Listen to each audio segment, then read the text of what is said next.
ఒక వ్యక్తి యొక్క సాలరీ 24,000 ఆఫ్టర్ 20% ఇంక్రిమెంట్. ఒక వ్యక్తి సాలరీ 20% ఇంక్రిమెంట్ తీసుకున్న తర్వాత 24,000 అయ్యిందంట.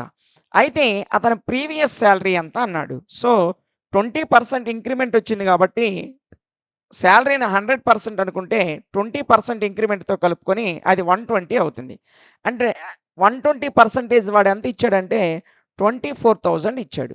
సో, ప్రీవియస్ సాలరీ అంటే ఇంక్రిమెంట్ రాకముందు సాలరీ ఎంతో మనల్ని వాడు ఫైండ్ ఔట్ చేయమని అడిగాడు.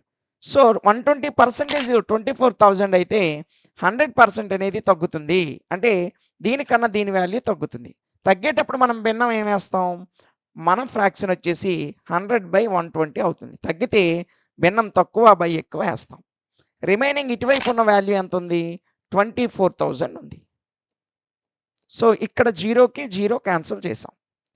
12 వన్స్, 12 టూస్ అంటే ఇక్కడ 2,000 మిగిలింది. 10 ఇంటూ 2,000 20,000. సో, అతని ప్రీవియస్ సాలరీ ఎంత? 20,000. Option A is correct answer. ఇలాంటి మరొక క్వెషన్ ఇక్కడ ఇవ్వడం జరిగింది. ఈ ప్రాబ్లమ్‌ని సాల్వ్ చేసి దీని యొక్క ఆన్సర్‌ని కామెంట్ సెక్షన్‌లో తెలియజేయండి.